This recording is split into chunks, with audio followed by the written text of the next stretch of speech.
प्रभु यीशु मसीह के जलाली और सामर्थ्य नाम में आज फिर दिनांक 12 नवंबर दिन शुक्रवार को हम आप सबका स्वागत करते हैं और ये आशा करते हैं कि परमेश्वर की दया और उसके अनुग्रह में आप सब भले चंगे सुरक्षित होंगे। आज के दिन का जो वचन है वो लिया गया है इब्रानियों की पुस्तक उसका दूसरा अध्याय उसका 14 पद।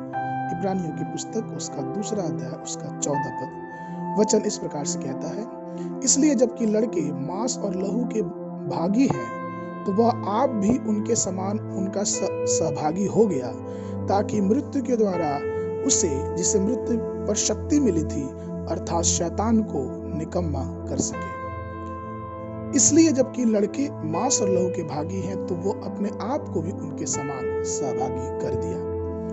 परमेश्वर में मेरे प्रिय लोगों, आज का जो वचन है वो है कि परमेश्वर ने किस प्रकार से अपने आप को इस संसार के शरीर के नाई कर दिया। अर्थात यीशु मसीह ने जब देखा कि मनुष्य पाप में डूबता जा रहा है तो वचन इस प्रकार से बताता है कि ठीक समय पे वो हमारे लिए बलिदान हुआ, या फिर यूं कहें कि जब समय पूरा हुआ तो यीशु मसीह ने मरियम के द्वारा जन्म लिया।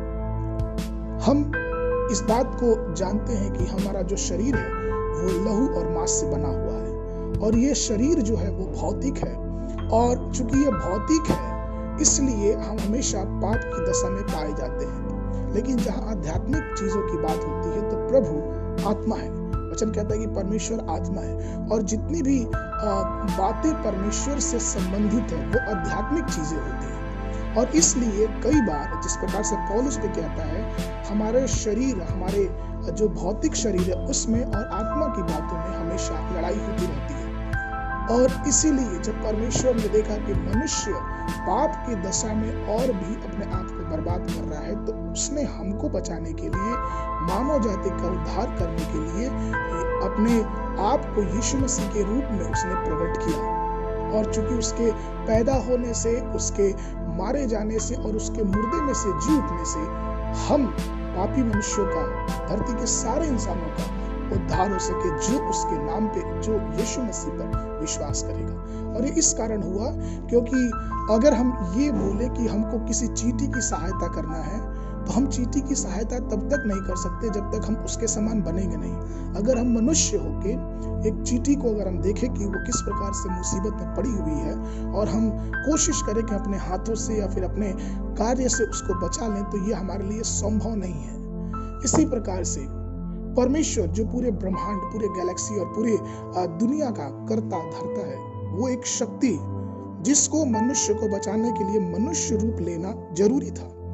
और जब उसने मनुष्य रूप लिया तो उसने हमारे और आपके समान सारे दुखों को झेला, सारी परेशानियों को देखा। और वचन हर प्रकार की जो शरीर की भौतिक चीज है उसके बारे में बताता है कि किस प्रकार से यीशु मसीह को भूख लगा, किस प्रकार से उसे थकान लगी, किस प्रकार से वो सोया था, किस प्रकार से उसे दुख हुआ तो वो रोया भी।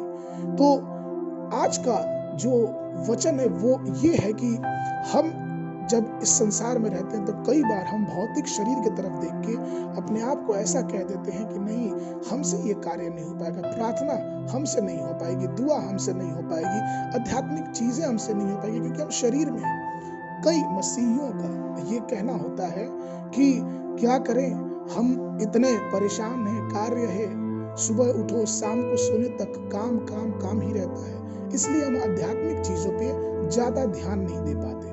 लेकिन प्रभु में मेरे प्रिय लोगों, वचन साफ साफ कहता है कि जब परमेश्वर यीशु मसीह का रूप धर के इस दुनिया में प्रकट हुआ, इब्रानियों की पुस्तक उसका 5वां अध्याय उसके 7वें पद में वचन इस प्रकार से कहता है, उसने अपनी देह में रहने के दिनों में ऊंचे शब्द से पुकार पुकार कर और आंसू बहा बहा कर उससे जो उसको मृत्यु से बचा सकता था प्रार्थनाएं और विनती की और भक्ति के कारण उसकी सुनी गई। अर्थात यीशु मसीह जब शरीर में थे तो उन्होंने अपनी भक्ति की बातों को जागृत रखा। और हम लूका में पाते हैं कि वो किस प्रकार से रात रात भर पहाड़ों में जाके वो प्रार्थना करता, वो दुआ करता, वो हर समय प्रार्थना में लगा रहता। और ये हम और आपके लिए ये बहुत बड़ा उदाहरण है कि जब हमारा प्रभु यीशु मसीह, जिसको हम और आप अपना उद्धार करता मानते हैं और हम ये चाहते हैं कि हम उसके कदमों पे, उसके पद चिन्हों पे चलें, तो हमारे लिए जरूरी है कि हम यीशु मसीह की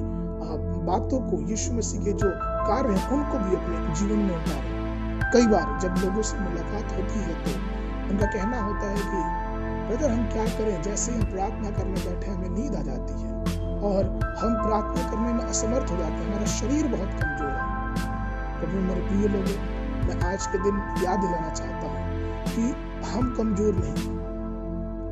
वचन कहता है कि आत्मा तो तैयार है लेकिन शरीर दुर्बल है। हम शरीर की मानते हैं और हम कमजोर हो जाते हैं, और इसलिए जब हम कमजोर पड़ जाते हैं तो हमारी प्रार्थनाएं कमजोर पड़ जाती हैं। हमारे जो कुप्पी हैं वो आंसुओं से कितने साल हो गए वो सूखे पड़े हुए हैं, क्योंकि हम प्रार्थना करने में सक्षम नहीं है। हम जो शरीर है, जो संसारिक शरीर है, जो भौतिक शरीर है, उसके सामने हम घुटने टेक देते हैं। और इसीलिए जब प्रार्थना में कमी आती है तो हमारे आत्मिक जीवन में लंगड़ापन, बहरापन, अंधापन, ये सारी चीजों को देखने को मिलता है।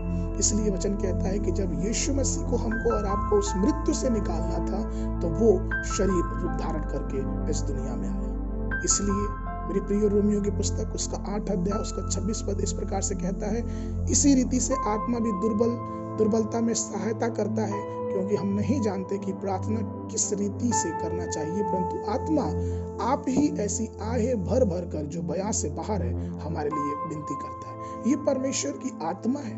इसलिए आइए आज से हम ये संकल्प लें कि हमारा शरीर जो है, भौतिक शरीर, ये हमें कमजोर नहीं बना पाएगा। प्रार्थना में उठे, शरीर में अपने आप को मजबूत करें, उस आत्मा को आवाज दें, उस आत्मा की आवाज को हम सुनने पाए कि हम प्रार्थना में और पराक्रमी होते जाएं और सामर्थी होते जाएं, और प्रभु यीशु मसीह के उस आशीषों को हम और आप पाने वाले हो सके। आज के मनन के लिए जो वचन लिया गया है वो पाया जाता है गलतियों की पुस्तक उसका 5वां अध्याय उसका 24 पद। और जो मसीह यीशु के हैं उन्होंने शरीर की उन लालसाओं और अभिलाषाओं समेत क्रूस पर चढ़ा दिया है। परमेश्वर आप सबको आशीष दे।